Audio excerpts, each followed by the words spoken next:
que... Tem E anônimo e normalmente, famosão. e normalmente quem é o cara feminista é o cara que bate na namorada, que é Claro, escroto. A claro. gente viu agora do Marcus Manning, né, cara? Claro. Olha, lançou, né? Já falou o nome polêmico dos últimos dias aqui, né? E o que tem de brother hipócrita usando pauta social, né? Sobretudo em defesa das mulheres e tudo mais, para camuflar um caráter ruim, cara, não tá na lista. Vamos conversar sobre isso aí.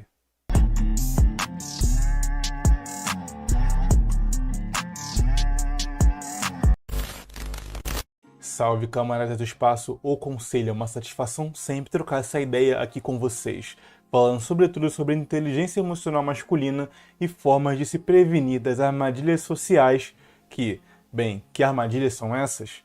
Bem, essa semana acabou vindo à tona o caso do comediante Márcio Smelling, vou falar assim, Márcio Smelling, com o caso da Dani Calabresa, que havia há algum tempo atrás na revista Piauí soltando uma bomba sobre a carreira dele, dizendo que ele era um cara abusador no ambiente de trabalho, que inclusive a forçou a fazer coisas que ela não queria fazer, na narrativa de que ele, o Márcio, utilizava do seu poder e influência, do cargo que ele tinha de liderança, para conseguir favores sexuais.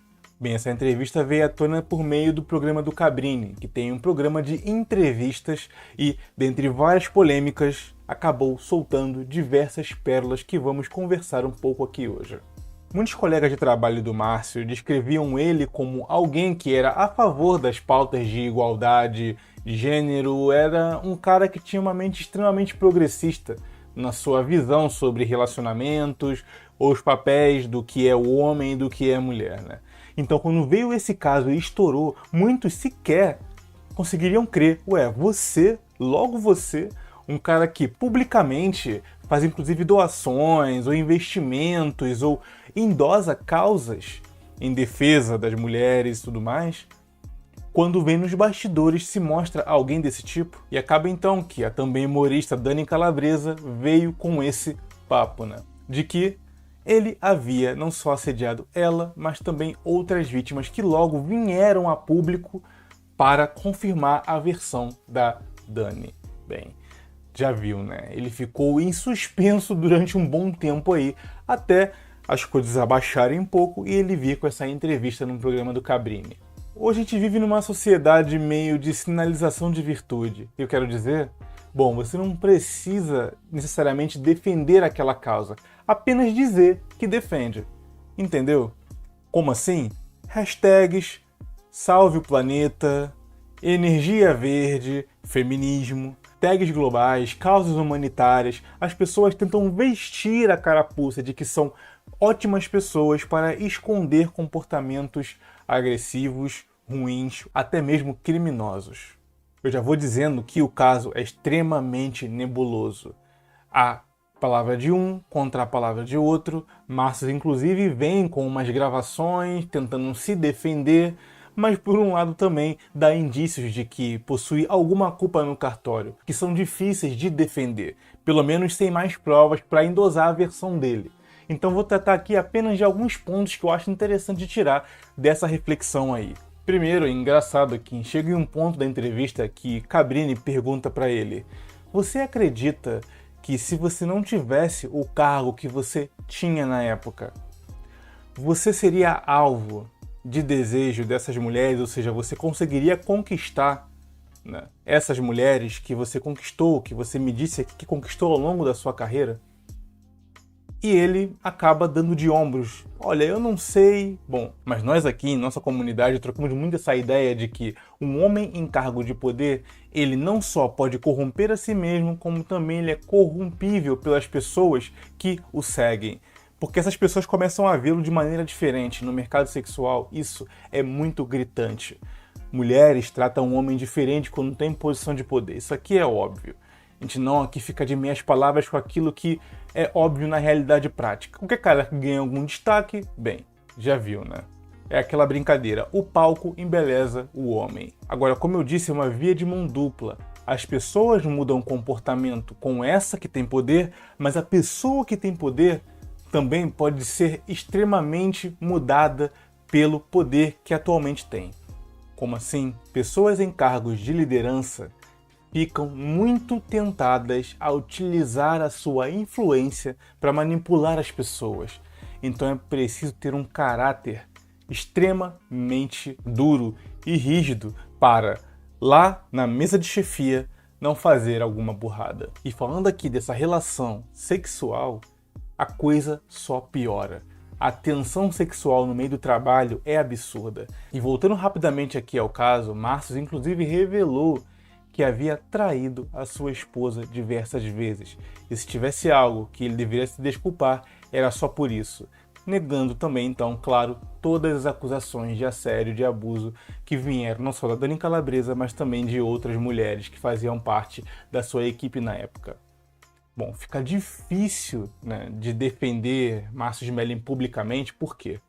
Porque um homem que trai a sua esposa diversas vezes, ou seja, já mentiu para aquela mulher que está ao seu lado, a tendência é que nós estendamos esse comportamento para as outras áreas da vida dele. Então, se ele traiu a esposa, o que será que ele não fez com as outras meninas no ambiente de trabalho? Por isso que eu digo, essas investigações e a coleta de provas está muito nebulosa. Mas eu vou falar que está complicado para a narrativa do Smelling sustentar a sua versão.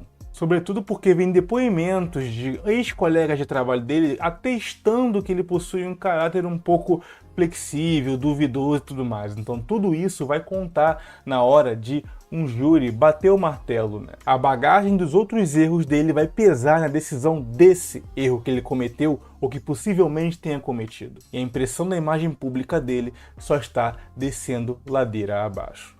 Eu queria deixar apenas um ponto aqui de que é muito comum vermos casos apenas de homens em posição de poder abusando dessa posição para manipular sexualmente suas estagiárias, secretárias ou empregadas. Mas vale dizer também, aqui fazendo um paralelo, de que mulheres também em posição de poder podem sim ser extremamente abusadoras.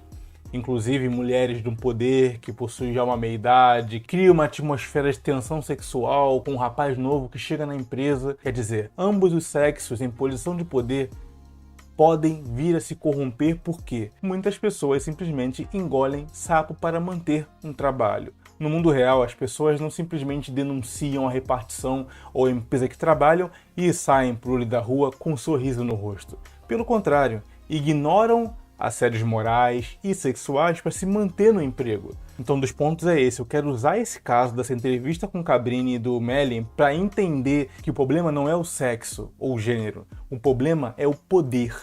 E algo que batemos sempre aqui na nossa comunidade quando falamos de relações de trabalho. Irmão, não vale a pena se relacionar amorosamente com alguém que divide o mesmo trabalho que você. Eu sei que é tentador, às vezes você trabalha tanto que o seu único meio social é o trabalho. Mas no fim das contas, só há duas saídas para um tipo de relacionamento como esse. Ou você termina e pode acabar ficando com um clima completamente constrangedor ao longo de toda a sua carreira, porque você vai ficar trombando sempre com a sua ex e a fofoca se espalhando e conversinha para lá e para cá, ou intimidades vazadas em conversas paralelas. Ou, pior ainda, né? Você tenta uma investida, não consegue e fica taxado como aquele cara que não é respeitado porque tomou fora de uma mulher ou de algumas mulheres no ambiente. Isso quando a coisa não descamba para uma denúncia ou acusação falaciosa, né? Então, se vier algum tipo de denúncia, de acusação, de que você fez algo que você não fez, é muito provável que você fique manchado ou até perca o seu emprego por conta de uma aventura romântica, porque achou que o seu trabalho era também lugar para isso. Não sei até onde vai esse caso do Smelling, não vou bater o martelo ou veredito aqui, não tem cartel de gênero. Se você está errado, se você tem uma personalidade ruim ou destrutiva para o ambiente de trabalho, e se você fez o que fez, merece ser punido. Mas eu acho muito interessante porque eu vejo muitos relatos de camaradas que falam: gostei de uma menina do trabalho, ela me deu condição, deveria avançar. Bem, eu espero que casos como esse deixem desenhado para você do risco que é de você tornar o seu ambiente de trabalho esse tipo de lugar de pegação, na escada de incêndio, na portaria, aquele happy hour que fica até mais tarde e emenda com outras coisas, enfim, né? Mas além de te pedir para se inscrever aqui nesse canal, eu quero que você venha aqui nos comentários e coloque. Você teve alguma experiência já de alguma patroa abusiva? Eu quero trazer a perspectiva do homem aqui agora. Coloque nos comentários se você teve alguma experiência ruim nesse sentido, se você recebe alguns olhares atravessados ou piadas sexuais, mas vai tolerando, porque, afinal de contas, é seu trabalho, você não pode abrir mão dele. Já teve esse tipo de assédio no seu trabalho? Vamos trocar essa ideia aqui embaixo, certo? Eu sou o Ricardo Tomé, falando, escrevendo pelo Conselho, guarda alta, sem tantos pré-julgamentos, que seja feita a justiça, né? Até mais.